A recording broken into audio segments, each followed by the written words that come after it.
Good morning बच्चों। आज हम प्रश्नावली 4.4 पढ़ेंगे। उपसारिक होता क्या है उसके बारे में देख लेते हैं। सारिक के अवयव ए आई जे का उपसारिक एक सारिक है जो आवी पंक्ति और जेवा स्तंभ जिसमें अवयव ए आई जे स्थित है को हटाने से प्राप्त होता है। अवयव ए आई जे के उपसारिक को एम आई जे के द्वारा व्यक्त करते हैं। यानी उपसारिक हमारा होता क्या है, इसको हम एम आई जे के द्वारा प्रदर्शित करते हैं। और जब उपसारिक का क्वेश्चन आएगा तो आपको इस तरह समझ में आ जाएगा, क्योंकि ऐसे आपको डिफिनीशन क्लियर नहीं हो पा रहा है। और यदि उदाहरण से समझोगे तो आपको आ जाएगा। ठीक है, तो हम आगे चलते हैं। बस आप डिफिनीशन ध्यान रखो कि करना क्या उसमें।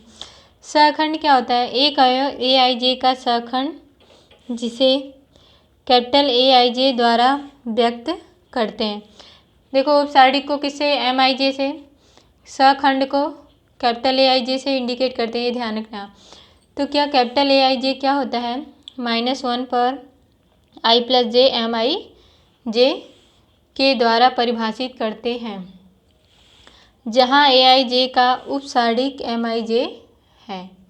उपसारिक को तो हमने बताया आपको एम आई जे से प्रदर्शित करते हैं। यानी हमारा सहखंड कहाँ से निकालते हैं? ए आई जे बराबर -1 पर आई प्लस जे एम आई जे होता है। ठीक है, अब हम सवाल पे चलते हैं।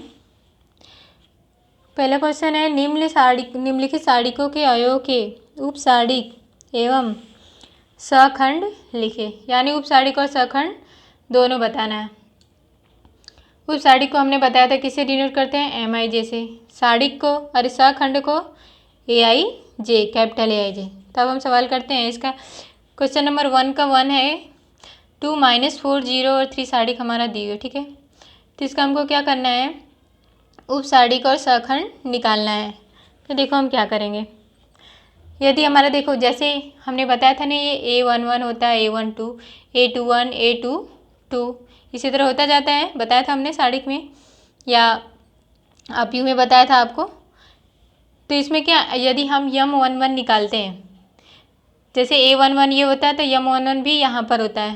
तो इससे यहाँ से M11 इसको मानते हैं, तो इसके सामने का ये गया, ये गया, बचा क्या? ये। तो ये हमारा आता है आंसर। ठीक है, तो M11 कितना हो गया? उसके सामने का, A11 के सामने जो वैल्यू आया उसको M11 क्रॉस में। ठीक है, अब उसके बाद M12, A11 A12 ये होता है, यानी इसके सामने का जस्ट, इसके सामने क्रॉस में आया, 0 आ गया। फिर M21 A21 ये होता है, A21 के सामने जस्ट क्रॉस में, A21 -4 M21।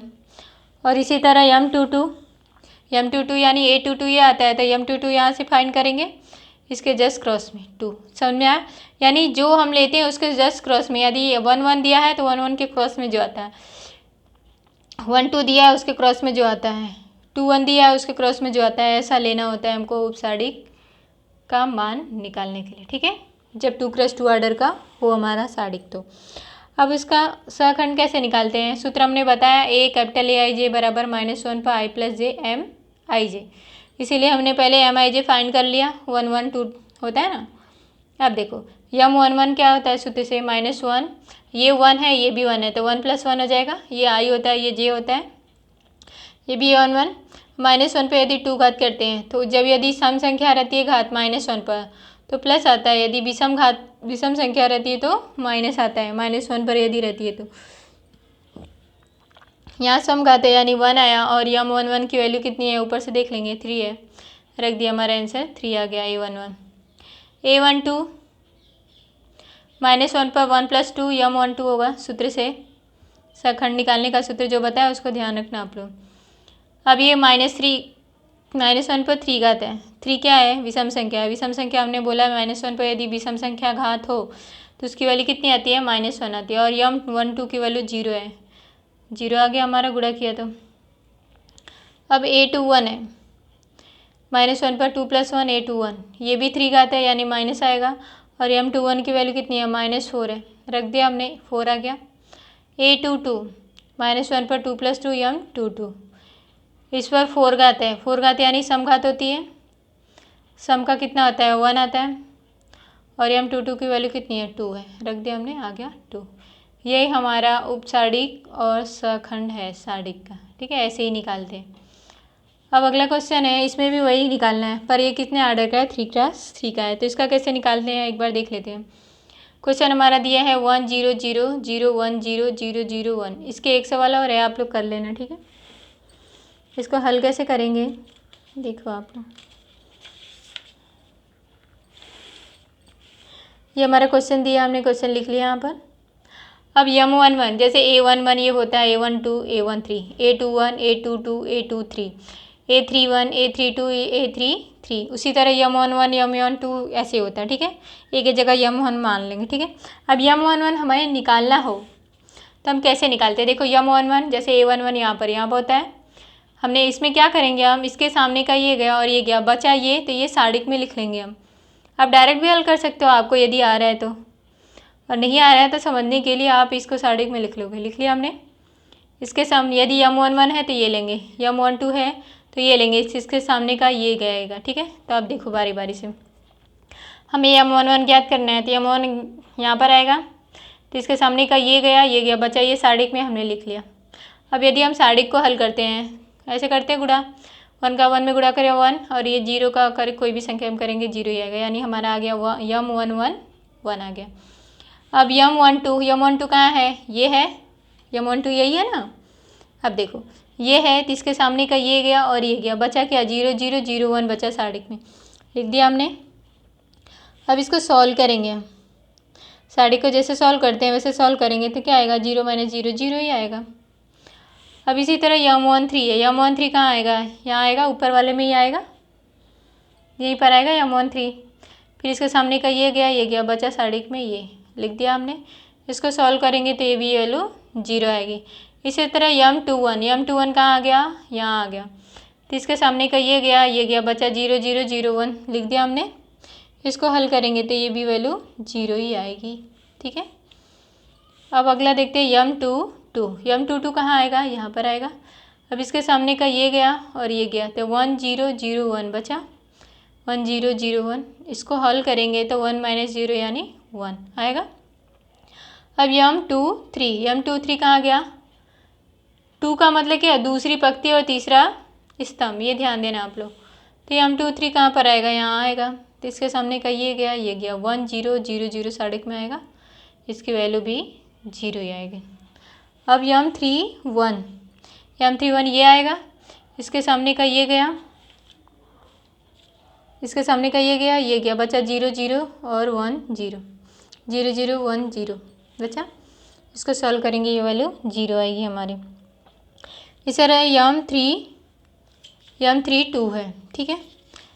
तो M32 है तो हमारा क्या है, M32 ये आएगा, इसके सामने का ये गया और ये गया, तो 1 0 0 0 है, 1 0 0 0 है। इसको सॉल्व करेंगे तो हमारा आंसर क्या आएगा, 0 ही आएगा।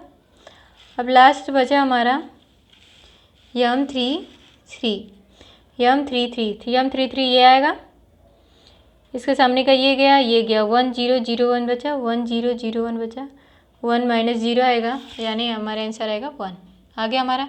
ये क्या निकला, हमारा उपसाडिक निकला, ठीक है। अब इसका अभी सखंड निकालना बाकी है, सखंड भी बोला है निकालने के लिए। सखंड निकाले A11 का -1 पर 1 + 1 M11 रख देंगे। दोनों की वैल्यू यदि हमने देखो -1 पर यदि समघात है तो +1 आएगा, यदि -1 पर विषम घात है तो माइनस आएगा, बस ये ध्यान देना। इसको सॉल्व करेंगे तो 1 आएगा, इसकी वैल्यू ऊपर से रख लेंगे, M11 की जो निकाला है हमने। A12 की वैल्यू -1 पर 1 + 2 M12, इसका यदि विषम घात है इसलिए -1 आएगा, और M12 की वैल्यू 0 है इसलिए गुणा करेंगे तो 0 ही आएगा। इसी प्रकार A13 है, A13 -1 पर 1 + 3 AM13 1 आ गया ये, और इसकी वैल्यू 0 है यानी 0 आ गया हमारा। A21 -1 पर 2 + 1 M21 4 घात है यानी 2 और 1 3 घात है यानी -1 आएगा, इसकी वैल्यू 0 है यानी 0 आएगा। A22 -1 पर 2 + 2 M22, इसकी वैल्यू 1 आएगी और इसकी भी वैल्यू 1 दी हुई है तो 1 आएगा हमारा आंसर। इसी तरह A23 -1 पर 2 + 3 M23, इसकी 5 घात है तो यानी -1 आएगा, इसकी वैल्यू 0 है यानी 0 आएगा गुणा करने पर। A31 -1 पर 3 + 1 M31, इसकी वैल्यू 1 आएगी, इसकी वैल्यू 0 दी हुई है, तो यहाँ हमारा आंसर क्या आएगा, 0 आएगा। A32 -1 पर 3 + 2 M32, इसकी वैल्यू क्या आएगी, -1 आएगी और इसकी वैल्यू हमारी 0 दी हुई है, ऊपर हल किया हमने, यानी आ गया हमारा 0। अगला है A33 -1 पर 3 + 3 M33, इसकी वैल्यू 1 आएगी और इसकी वैल्यू भी 1 दी हुई है, तो यानी आंसर हमारा क्या आएगा, 1 आएगा। ये हमारा सारणी का उसका सखंड निकालना, उपसारणी का सारणी का उपसारणी का सखंड निकालना। हमने बताया था आपको कि उपसारणी को किसे डिनोट करते थे, MIJ, और सखंड को AIJ। दोनों सूत्र बस ध्यान रखना आप लोग, तो सवाल आसानी से हो जाएगा। इसका एक और सवाल है, आप लोग खुद कर लेना। अब क्वेश्चन नंबर 3 पर आते हैं। दूसरी पंक्ति के अवयव के खंडों का प्रयोग करके, यानी दूसरी पंक्ति, तो डेल्टा बराबर दिया है 538201123 का मान ज्ञात करो। यानी दूसरी पंक्ति, पहली पंक्ति, दूसरी और तीसरी, यानी दूसरी पंक्ति के सखंड का मतलब AIJ हमको निकालना है, उसका प्रयोग करके हमको इस डेल्टा का मान ज्ञात करना है दूसरी पंक्ति के थ्रू। ठीक है, तब हम आगे चलते हैं।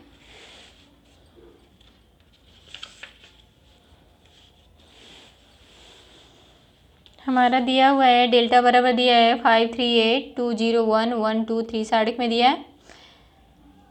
अब पहले हम इसका क्या दूसरी पंक्ति का निकालना है। दूसरी पंक्ति में क्या आता है, A21 A22 A23 आता है, तो हमको क्या निकालना है, उपसारणी निकालना है, क्योंकि सखंड निकालने के लिए उपसारणी निकालना जरूरी होता है, तभी तो हम सखंड निकाल पाएंगे। तो पहले हम क्या करेंगे, उपसारणी निकालेंगे। तो उपसारणी MIJ होता है, तो हमको दूसरी पंक्ति का ही निकालना है, क्वेश्चन में बोला हुआ है, तो हम दूसरी पंक्ति का ही निकालेंगे। तो M21 ये रहा, इसके सामने का ये गया और ये गया, बचा 3823 इसका हमने सॉल्व किया था, 9 - 16 आया, इसको सॉल्व किया तो -7 आ गया। ठीक है, इसी तरह M22 का ज्ञात कर लेंगे। M22 का क्या है, M22 ये रहा, इसके सामने का ये गया, इसके सामने क्या 5813 अब इसका गुणा कर लेंगे, क्रॉस 15 - 8 यानी 7 आ गया, सॉल्व किया तो। अब M23 क्या है, ये है, इसके सामने का ये गया और ये गया, बचा 5312 इसको सॉल्व किया 10 - 3 आएगा और इसको सॉल्व करेंगे तो 7 आएगा। अब हमारा तो उपसारणी निकल गया, तो हमको सखंड निकालना है। तो सखंड निकालने के लिए हम क्या करते हैं, A21 तीनों का निकालना है, दूसरी पंक्ति का ही निकालना है, सारा नहीं निकालना, ये ध्यान रखना आप लोग। तो A21 बराबर -1 पर 2 + 1 M21 बराबर, इसकी वैल्यू क्या आएगी, माइनस आएगी, इसकी वैल्यू हमारे ऊपर हल किया -7 है, यानी 7 आ गया। A22 की भी इसी प्रकार कर लेंगे, तो -1 पर 2 + 2 M22, इसकी वैल्यू 1 है और इसकी वैल्यू 7 ऊपर हमने हल किया है, यानी 7 आ गया। A23 की वैल्यू क्या है, -1 पर 2 + 3 M23 सूत्र से है, और इसकी वैल्यू माइनस है, इसकी वैल्यू ऊपर 7 हमने हल किया, यानी -7 आ गया। अब हमको निकालना क्या है, डेल्टा की वैल्यू निकालनी है दूसरी पंक्ति के सखंड का प्रयोग करके। सखंड हमने निकाल लिया दूसरी पंक्ति का, तब सॉल्व करेंगे, मेरा आंसर क्या आएगा हमारा। अब दूसरी पंक्ति के अवयव के सखंडकों का प्रयोग करने पर डेल्टा का मान क्या आएगा, डेल्टा बराबर A21 कैपिटल A21। ये देखो, ये क्या अलग चीज़ है, हमने बताया था ना पहले, सारणी के अवयव को इस तरह दर्शाते हैं, लेकिन ये हमारा कैपिटल A क्या दर्शा रहा है, हमारा सखंड दर्शा रहा है। ठीक है, ये सारणी के अवयव है, लेकिन ये सखंड है। ठीक है, सखंड हमने ऊपर अभी ज्ञात किया ना, तो वो है। हमें दूसरी पंक्ति का ज्ञात करना है, यानी उसका अवयव भी लेंगे, उसका सखंड भी लेंगे, दोनों साथ में लेंगे, प्लस उसका दूसरा अवयव, दूसरा सखंड, प्लस उसका तीसरा अवयव और तीसरा सखंड ले लिया हमने सूत्र से। ये होता है, जिसका निकालते हैं उसका अवयव भी लिखते हैं और सखंड भी साथ में गुणा करते हैं। अब सबकी वैल्यू, A21 की वैल्यू क्या है, सवाल देख लेते हैं। A21 की वैल्यू क्या है, यहाँ पर है A21 ये रहा 2 और इसकी वैल्यू हमने ऊपर निकाली हुई है, 7 ने रख दिया। A22 की वैल्यू क्या है, 0 है और इसकी वैल्यू हमने ऊपर निकाली है, 7 है, प्लस A23 की वैल्यू 1 है, रख दिया हमने, और A23 की वैल्यू -7 हमने निकाला हुआ है। अब इसको हम सॉल्व करेंगे, 14 - 7 यानी हमारा आ गया 7। यही दूसरी पंक्ति के अवयव के सखंड का प्रयोग करके डेल्टा का मान आएगा। ओके।